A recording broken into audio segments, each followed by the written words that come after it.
สบายดีเด้อมื้อนี้เฮาสิพาทุกคนไปเบิ่งเฮือนหลังหนึงเนาะกันอ่าพอเฒ่าเราอยู่คนเดียวนะเราจะไปเบิ่งนำกันว่าเราอยู่เฮือนหรือบ่เฮือนพอเฒ่าคูณอันนี้เฮือนเรานะก็ประมาณนี้เราบ่ฮู้ว่าเราอยู่บ่ตะคูณอยู่บ่โอ้สบายเลยสบายดี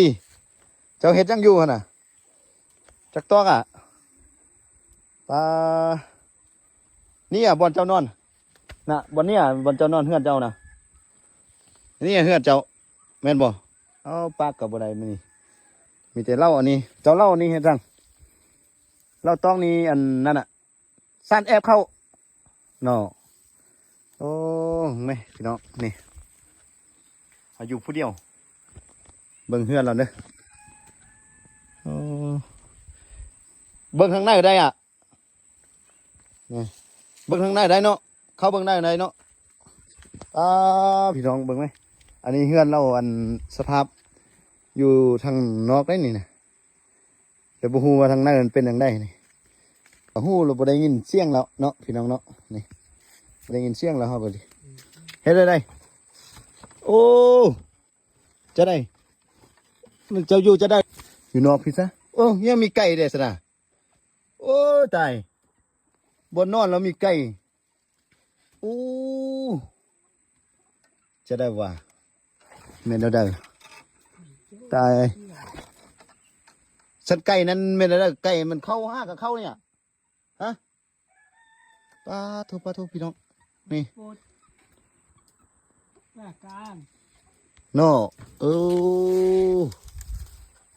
นี่จิล้มแล้วได้เฮือนนี่นะเฮือนเจ้านี่จิล้มแล้วพอเท่าคูณเลยนี่ลกไก่อันนี้เป็นลกไก่เจ้ามันบ่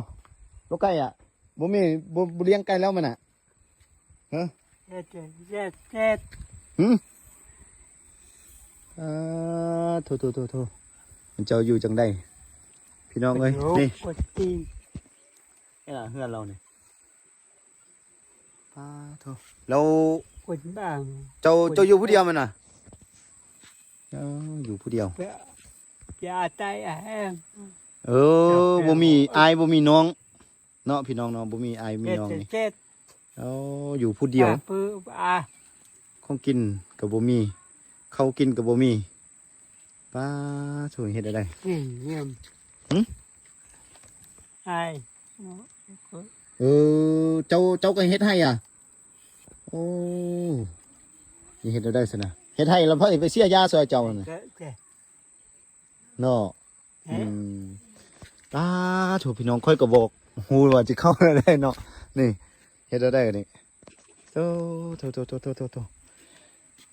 โอ้นี่โซ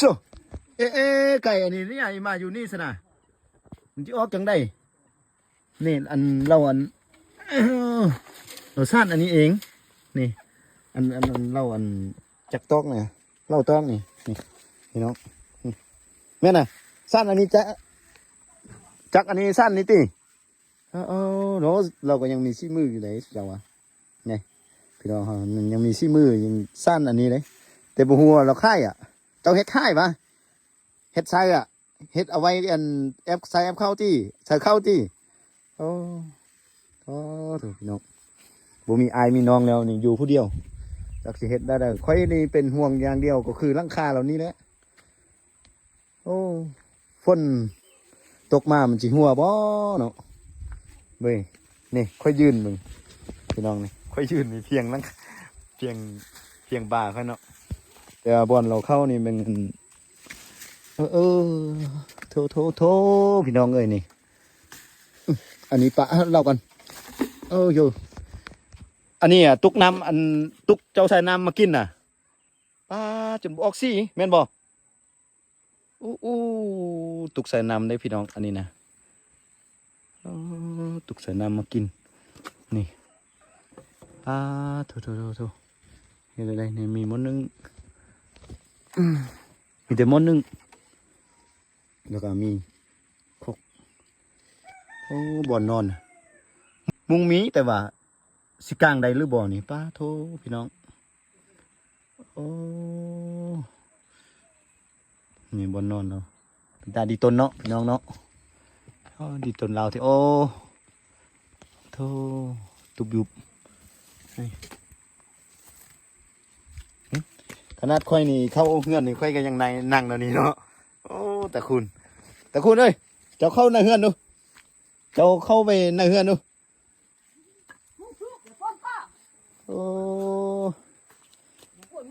นี่นี่เราจะเข้าในเฮือนนี่เราเฮ็ดตัวนี้นี่ป้าโถลังกับกล้องนี่ฉันสิเฮ็ดแนวใดเจ้าอยู่ผู้เดียวตลอดมาแม่นบ่เราอยู่ผู้เดียวแม่นบ่นี่ไม่เท่ากันก็มาเบิ่งโอ้นี่เจ้านอนหั่นแม่นน่ะเจ้านอนหั่นแม่นบ่โอ้นี่เครื่องเจ้าเด้เครื่องนุ่งเครื่องนั้นเด้บ่มีเครื่องนุ่งก็บ่มีนุ่งแต่เครื่องพุ่นเดียวนี่น่ะปะโทอ๋อเครื่องนุ่งก็บ่มีบัดนี้ข้าวกินก็บ่มีแล้วเจ้ากินยังเออ ใจ นี่บ่มี ไอ้ อ๋อบ่มีอายบ่มีน้องเนาะบ่มีอายมีน้องบ่มีเอื้อยเนาะอยู่คนเดียวโอ้ท้าวโตเป็นตาดีต้นเราได้นี่เป็นห่วงอย่างเดียวคือหลังคาเหล่านี้แหละเนาะฟ้าเนี่ยบ่ว่าแล้วอันฟ้านั่นฟ้าเฮือนนี่นะอืมเออนี่เฮือนเราอยู่ป้าค่อยก็ตกใจหมดว่ามาอันฮอดคิดว่าสิเป็นอยู่เฮือนใหญ่บ่แม่นเนาะเฮือนน้อยพี่โอ้โธ่ที่ต้นเราเนาะบ่เป็นหยังออกมาได้แล้วนี่ประตูก็จิลมเนาะพี่น้องเอ้ยใช้ชีวิตเนาะใช้ชีวิตแบบนี้ก็ถือว่านี่ประตูใหม่โอ้ฝากถึง FC ทุกคนเด้อเนาะอย่าลืมกดไลค์กดแชร์ด้วยนะเพื่อเป็นกำลังใจถ้าว่าผู้ใดใจดีเนาะอยากมาช่วยเหลือหรือว่าเป็นเครื่องเป็นหยังกันแล้วแต่เนาะมาช่วยตะคุณนี่นะเราอยู่ผู้เดียวบ่มีอายมีเอื้อยนะมีหยังอยากช่วยเราก็ช่วยได้เนาะ